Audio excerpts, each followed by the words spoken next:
All right, howdy folks. Welcome back to the Squirtle Squad YouTube channel here dedicated to the Gym Leader Challenge format of Pokemon, the trading card game. In this video, what I wanted to do is go over some of the new cards from the Chaos Rising set. So at the time of this recording, I just completed my first set of pre-releases here using the new Chaos Rising build and battle decks. It was a lot of fun. There were a bunch of different decks featured, including Delphox and the Goodra, which I have right here, as well as the Ampharos, and then the Crobat was the fourth of the decks right there. And what I thought I would do is try to feature some of the cards here that I thought might be playable in the Gym Leader Challenge format or draw particular attention to them, and then go over some of the cards that they might replace or synergize with. So, of course, one of the first things that we could do is talk about those decks. So let me just make a quick space here. Delphox was the first one up. I think a lot of people were excited about this version of Delphox because of that Flaring Magic ability, which lets you discard a fire energy from your hand, and when you do that, you get to draw up to 7 cards in your hand. The attack does 30 damage for each energy attached to all Pokemon. So not just your Pokemon, but all Pokemon. In principle, that's kind of a nice multiplier. I think in practice, you're probably going to have a hard time hitting for more than, maybe 150 damage with that, but it still has potential, especially as a 2 energy attack. It should be relatively easy to get going.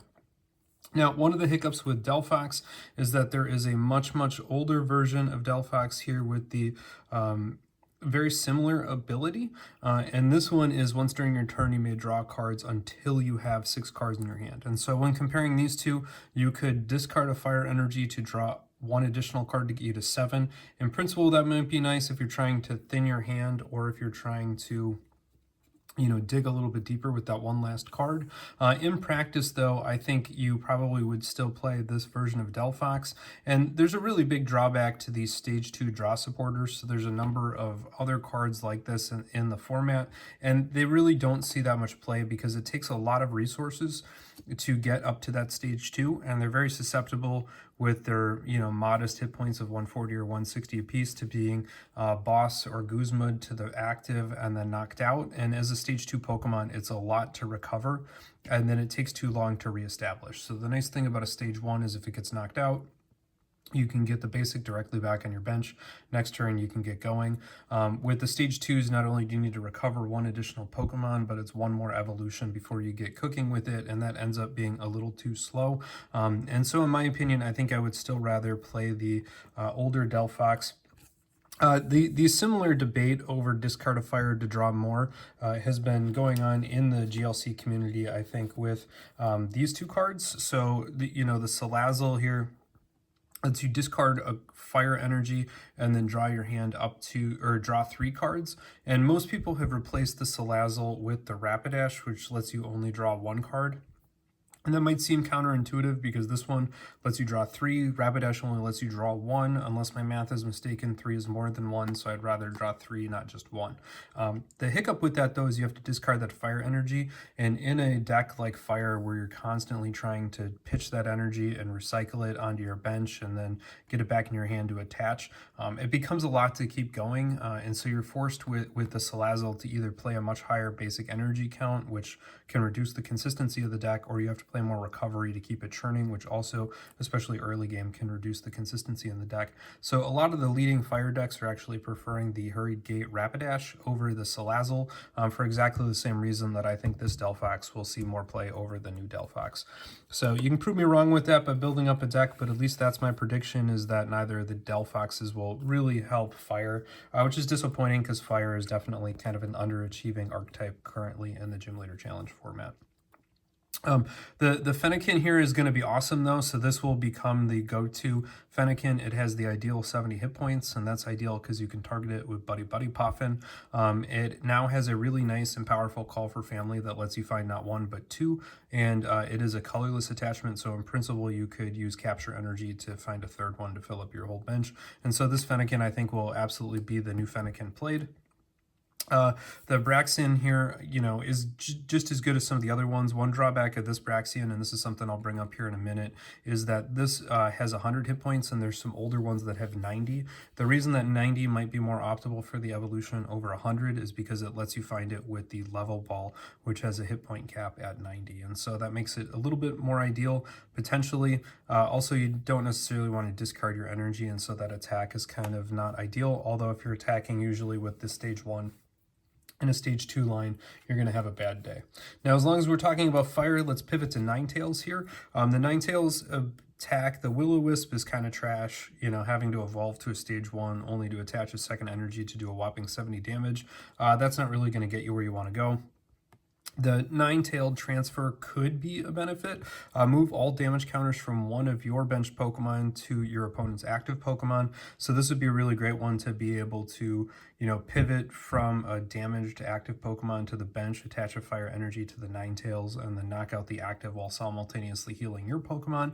In principle, that sounds really, really good. The hiccup is you need to have a Pokemon that has enough damage on it to be able to knock out the active and was not knocked out. So obviously, if the Pokemon on your bench only has 90 hit points, you're not going to be able to transfer more than 90 damage or 80 damage in that case to your opponent's Pokemon. So you'd have to be playing a lot of high hit point super tank Pokemon to be able to take advantage of that. Fire has a couple of those. So, one of my builds of Fire had nothing but big basics that I put combination of Luxurious Cape, Cape of Toughness, and Bravery Charm on, and Fighting Fury Belt. And so there's a lot of tools that can help you make those basic Pokemon in that kind of 190 to 200 hit point range. That in principle could be really good, and maybe that gives you enough damage on the board to take advantage of it. But I think it's going to have to be weighed against a couple of other Ninetales, and these are the other ones I have in my deck, so or at least in my box to contend with. The Ninetales here from Perfect Order is a popular one because it lets you put 9 damage counters on one of your opponent's Pokemon. During your next turn, this Pokemon can't attack.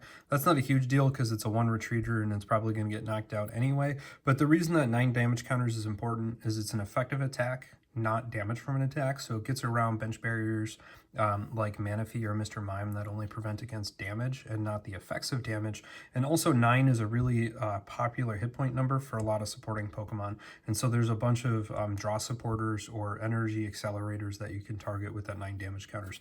This is the Ninetales currently in my deck because I like to be able to use that snipe ability. So it's just one welder, or I could in principle Raihan attach, or use the Stadium Magma Basin to accelerate to the bench and attach, and then put it in the active and make that snipe. And so this Ninetales I think has a lot of potential.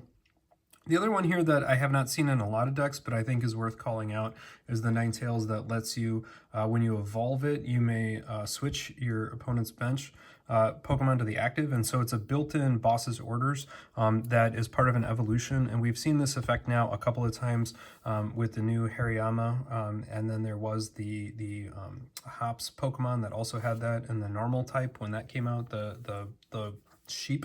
And so that one is a really nice ability. We've seen people exploit that multiple times by using Scoop Up Net to pick them both up and put the basic back down, or to use the de-evolution spray. And so I think having that built-in boss might also be a really great play for your Ninetales. So, this one might have some play, but probably not compared to the other ones that are out there. And so that's all I got for Fire. One of the things I wanted to talk to here with the Ampharos, I think this one might be a contender in Lightning to include. It has a very similar ability as the Iron Boulder, that if you can match hand sizes, you can do extra damage. Now, the nice thing about the Ampharos over the Iron Boulder is this is an optional effect. Unlike in the Iron Boulder, if you can't match hand sizes, it does nothing. This one already does a lot of damage without adding that 80 in, but going up to 220 makes it, really powerful. But the real reason why I think this Ampharos might find play is because you could take your Manaphy, which is on your Flaffy, which is on the bench, and you're going to use that to energize up your Pokemon. And so in principle, you could, power up the Flaffy with its Dynamotor ability, attach, and then evolve the Flaffy and promote an attack. And so one thing that I like about this is the option to be able to convert a support Pokemon on your bench into an attacker. at basically no notice to your opponent, and so it gives you a little bit of a surprise effect when they're viewing that Flaffy on the bench as something that's only going to accelerate energy to the bench, and all of a sudden you convert it into an attacker. Now that does have the liability that if they knock out the Ampharos, you're going to be without that Flaffy for a turn, and so you have to make sure you have your energy attachment accounted for that, but I definitely can see a role for this new Ampharos in the Gym Leader Challenge format. The Gudra, I think, is going to be trash. I mean, in principle, yeah, you can prevent your opponent from retreating, but there's plenty of great ways to do that. The attack is, nice at 160 with 2 energy, but it is a stage 2 to get there, and honestly, in Dragon, there's so many other Pokemon that hit harder, or are easier to get access to for that 160 hit point, 160 damage. I just don't see this being competitive with things like Haxorus or Garchomp or Dragonite or any of the other big dragon Pokemon. It might be nice on paper all on its own, but I don't think it's going to be competitive with your other options, so I don't think you're going to see that one. The other one I don't think you're going to see much is the little basic guy here. This is really put into the standard format to prevent Monkey Dory, so damage counters on each Pokemon can't be moved to other Pokemon. That's really there to prevent Monkey Dory from moving those 30 damage from the bench on one side to the other Pokemon. It's insane to me the number of cards Pokemon's had to try to print to nerf Monkey Dory. It's absolutely busted, and whoever designed that card should be just hard fired. It's been so busted that I think at this point there's 3 cards, including the Battle Stadium, that are printed to try to nerf it. This is the latest one in there. Being able to get those Monkey Dories and just move around the damage and fix the math optionally is just completely busted and standard, in my opinion. But I don't think it's as big of a problem in Gym Leader Challenge, because energy attachments are a much bigger thing, and you can only have one, so you can't have a bench full of 3 Monkey Dory that are moving around 90 damage a turn. Okay, this dude, the Chestnut, could be really powerful in Gym Leader Challenge. That Needly Armor is absolutely busted. So for every time he's damaged, you can put 3 damage counters on the attacking Pokemon for each grass energy attached to this Pokemon. That's going to synergize crazy good with the doubling of all energy there with the Meganium. The reason that it's so powerful is, let's say I have 3 actual cards attached to this Pokemon, then Meganium doubles that. That makes it 6. 6 times 3 is 180. 180 is going to be able to knock out most Pokemon. So, if this guy attacks for 160 and knocks out the Cresselia, that thing goes away. They have to promote something else. Let's just, for argument's sake, plays the Cresselia, it attacks, it's going to knock itself out. And so right off the bat, this thing is a 2 prize recovery threat just because of that Needly Armor. And in principle, if you can bump that damage or heal him or prevent the one-shot knockout, you in principle could use that damage or that Needly Armor twice to take successive knockouts. And so honestly, I think this guy is going to be huge in Gym Leader Challenge. It just has a lot going for it. 160 is a really nice number for the base attack, and the Needly Armor, if you're doubling it with Meganium, is just going to be ridiculously powerful. Plus, a lot of the new fighting Pokemon that people have been using, including the Tyrantrum, are weak to grass, and so that makes this thing even better. This guy can one-shot the Tyrantrum, no problem. To help boost him up, you have the Chespin here is the basic. This one's pretty close to optimal. It's a 2 retreater instead of 1 retreater, but it does have that 70 hit points, so that one's kind of nice. There's better versions of the Quilladin out there. Mostly, again, if you're looking for that 90 hit points, you're going to want to go back a couple of generations, and that 90 hit points is, again, going to be epic because you're going to want to be able to use a level ball to be able to find him out. Not that it's a huge deal in grass, because there's so many other ways to go find evolutions in grass, including Turffield Stadium. But really, the Chestnut here, I think, is going to be really powerful, so I'm going to have to get me a full art Chespin when the set drops for sure.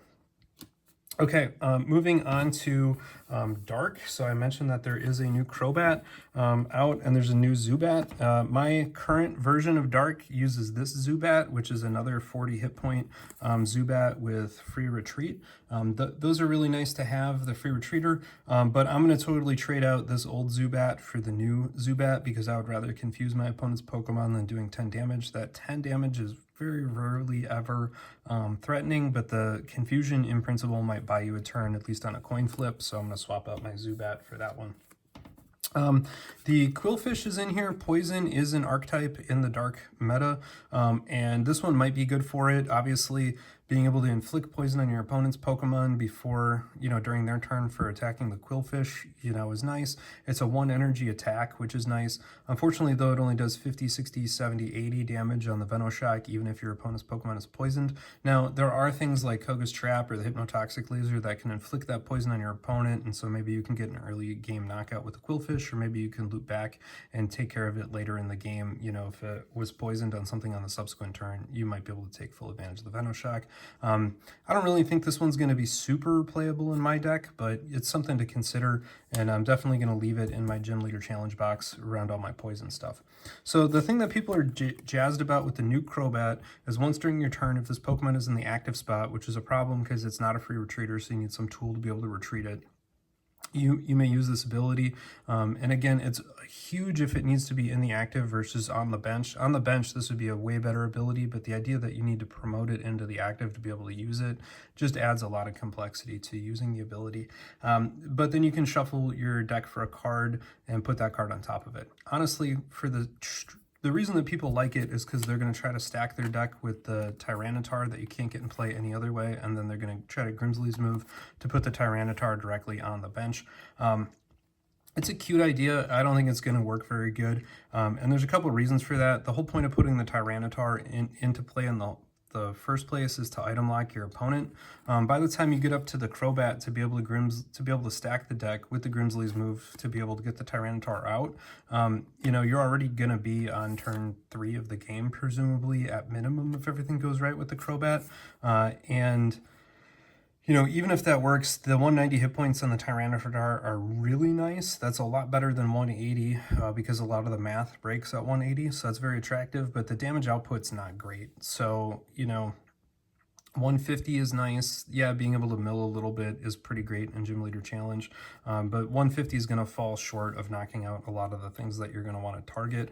160 would make this attack a lot better. And so when you look at this combo, all in all, I see a lot of difficulty getting this guy up to a stage 2, promoted into the active, finding the Grimsley's move to be able to use it, stacking the deck with the Tyranitar, and then unleashing it.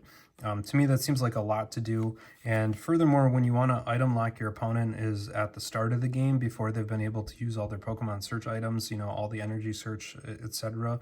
Mid to late game, it's way less devastating to be item locked, in my opinion, especially if they have the ability to get around some of those effects with either draw support that's natively on the board or being able to accelerate from the discard pile onto the bench. And so it's just less devastating mid to late game than it is on like turn 2 or 3. So nice idea.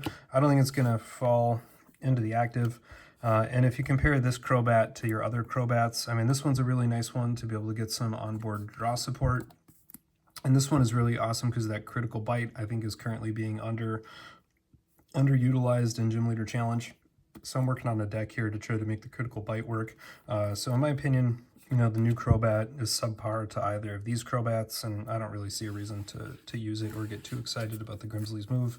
Yeah, it'd be awesome if we could just, do the Tyranitar, but honestly, you're better off, if that's your goal, just using the All-Night Stadium that lets you put him on top, because then you can Pokepad form into your hand and then just put him on top of your deck anyway, and that'll be way more efficient than evolving into a stage 2. Okay, Psychic. Woof. Psychic always has so much going on. One of the things it has going on here is all these new Deoxys, and there's actually 3 Deoxys that are going on here. So let's just take a quick peek at them all. One of these I think is going to be way more problematic than the other one. I'm going to start with what I think is the least playable of them, which is the defensive version here. So that's a 3 energy attack, and in principle you can wall out things with abilities. Now there are a lot of decks that rely on Pokemon that have abilities, and so you might be able to catch somebody off guard with that. Really nice to be able to do that. Could be an argument to play him as a one of in some of the decks, but I just don't think, it's a 3 energy, it's only doing 80 damage, so you're going to have to attack a bunch of times, and most decks have at least 1 or 2 attackers that don't have an ability in it, and so I don't really see that one getting as much play as people might like. The one that I think is a little bit underappreciated maybe is the size speed one here. This thing has no retreat, so it's a native free retreater, much like the Cleffa. And again, if you compare these two, I think that there's an argument to be playing this one over the Cleffa. This one lets you drop to 7, which is of course 2 cards more than 5 that you get with the Psy Speed. They're both free retreaters. Doing the 30 damage isn't necessarily a big deal unless your opponent happens to be weak to Psychic and only has 60 hit points. But the bigger thing here is the Cleffa is just such a bench liability against things like Qinglu or a single Monkey Dory energy transfer or damage transfer over to your opponent that it's really easy to knock out and take that extra prize card. Being at 100 hit points makes this one much more attractive, in my opinion, and being able to fill up your hand even if you get bricked out in the middle of the game might not be the worst thing. So I think you're going to compare that to things like the Frillish, which I personally have not liked. Frillish is nice because it does item lock your opponent with that Oceanic Gloom attack. And so I think now the meta has actually 3 different kind of nice openers, and hopefully this will be a nice complement now that we've lost Dimensional Valley and the kind of the turn 1 donk mentality is kind of directly out of Psychic. And so thinking about that turn 1 attacker might be a really good option. Might be nice to play 2 of them in your deck in case one is prized, but yeah, I think that there's a really nice opportunity for this version of the card, particularly as a native free retreater and a little bit of early game draw support. Now, this is the one that I think people are really worried about, which is the Psy Spirit attack here, because if it has a total of 5 energy on board with it, it has the potential to make a two prize knockout by attacking the active for 120 and then also doing 120 to a benched Pokemon. Now, the good news is that is damage, and so it's preventable with things like Bench Barrier Mr. Mime or Bench Barrier Mew or Bench Barrier Shaman or Bench Barrier Manaphy. So that is nice, and it does come with a high cost, so it does require getting 5 total energy on this Pokemon, but in Psychic that's not impossible. You know, you have Wondrous Patch, there's Raihan, you have the Zatu Natu column to accelerate from hand, you have the Malamar to accelerate from the discard pile, there's Wondrous Patch, if I didn't already say that, along with Raihan. So, you know, there's a lot of different ways where you can accelerate that energy.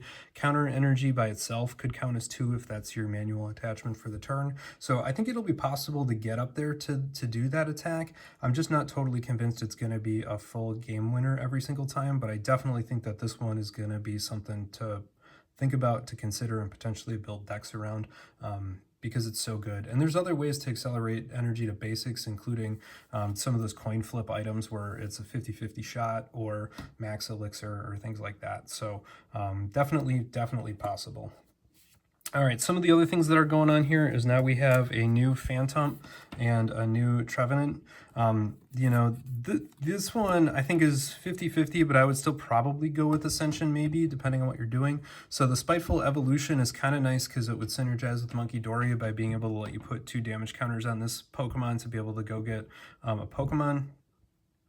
And it does let you cheat it into play if you're looking to recycle. So the place that it might be really good is mid game. If you really want to perpetuate that item lock, you know, you can potentially have these 2 get knocked out, put them both into hand by, you know, a Clara, put him down, put 2 damage on him, and then move the energy over, or the damage over with Monkey Dory. And this old Trevenant here is a nice item locker.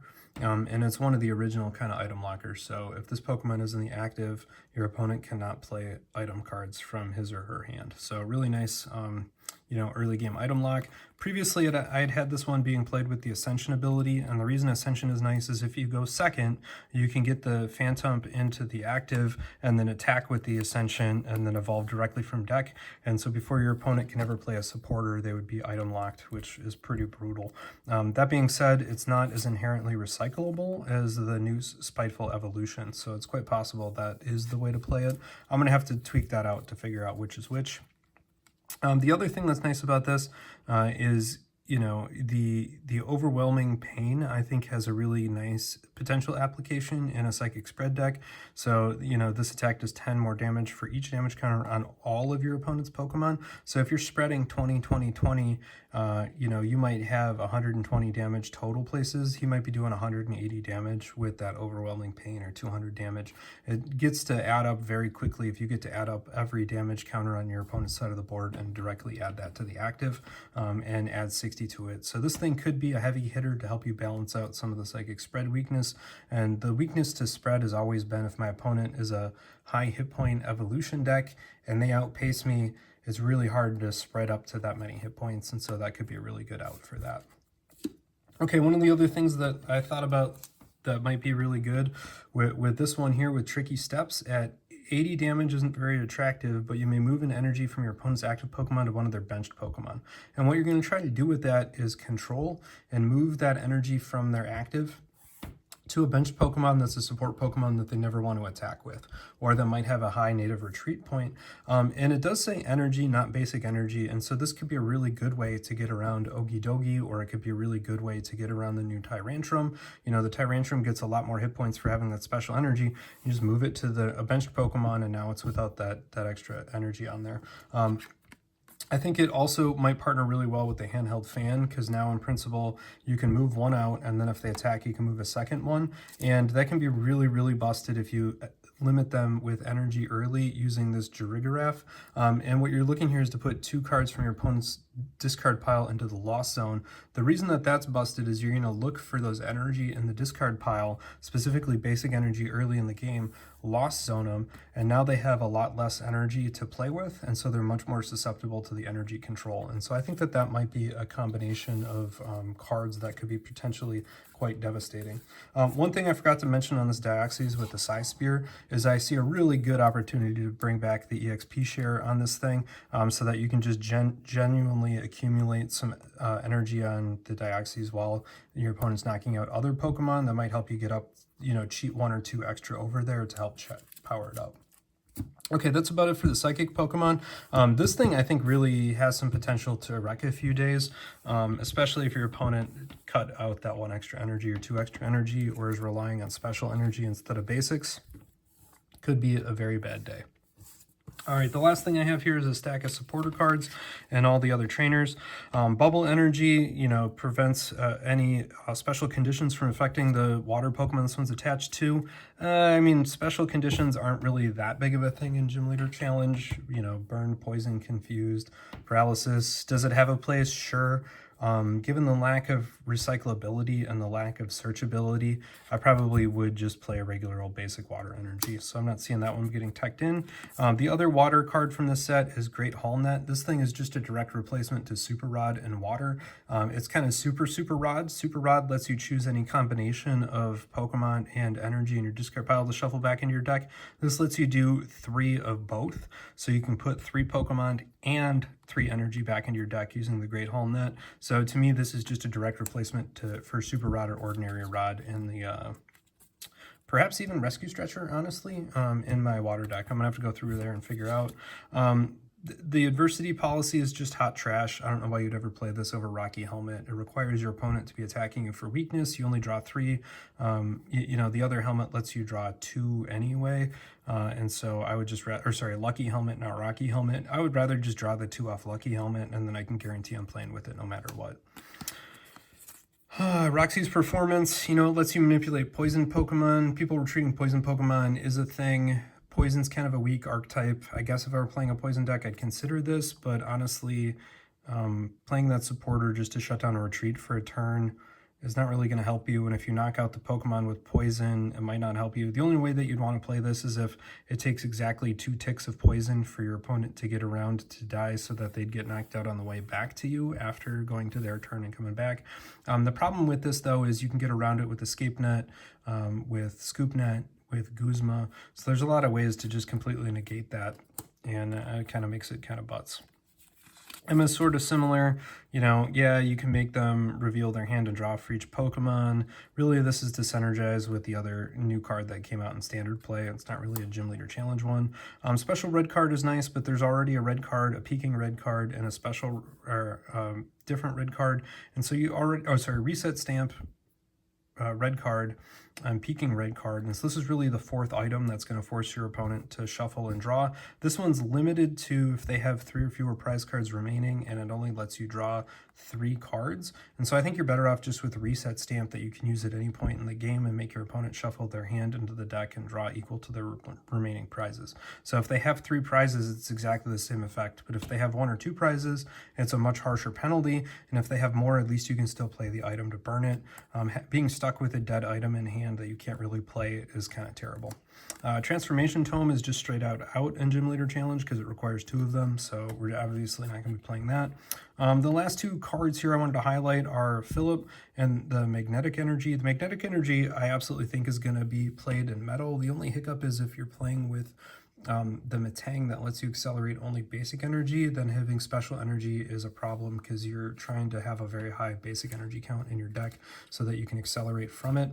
The magnetic energy is really great in Metal though, just straight no retreat cost for any Metal Pokemon it's attached to. That's fantastic. It's like a float stone that can't be field blowered, and so I really like this. Is going to be an addition. I'm going to have to retweak my Metal deck because that's the one I didn't win with last season, and I'm probably going to include them at magnetic energy. The other nice add is Philip that now lets you put 2 basic metal energy from your discard pile onto one of your Pokemon. It does not have to be benched. I'll point that out. It can be the active Pokemon. And this might synergize really nice with something like Orthworm that again has this nutritional iron ability here where if it has 3 or more metal energy attached, it gets 100 hit points. The attack here is pretty underwhelming to require 4 energy to do 100 and snipe 30. 30 especially, that's easily blocked by a bench barrier. But the nice thing is in principle, if he's on your bench and somebody else is in your active, pretend this is a Magneton or something, you can, accelerate here with the Bronzong to put 1 on there. You could fill up 2 and then you could manually attach to 1, and so in principle you could charge this up in 1 turn, retreat and attack, and he would in principle then have 230 hit points. Kind of a nice combo. A lot of the metal Pokemon, particularly because they have so many hit points, might benefit from having the Philip in the deck. The only hiccup with it is this thing's really worse than Okidogi. Okidogi is only 2 energy, not 4. It hits for 170 if it has a dark energy, which is harder than this, and it ends up with exactly the same number of hit points. So really, Okidogi is just a straight up better Pokemon. Okay, so that's all the things I wanted to call out for the Cast Rising pre-release set. Drop your predictions down in the comment section down below. Leave a thumbs up for the video. Don't forget to smash that subscribe button, particularly if you're interested in Gym Leader Challenge. Smash subscribe, smash subscribe. All right, everybody, keep on flipping the cardboard. You enjoy.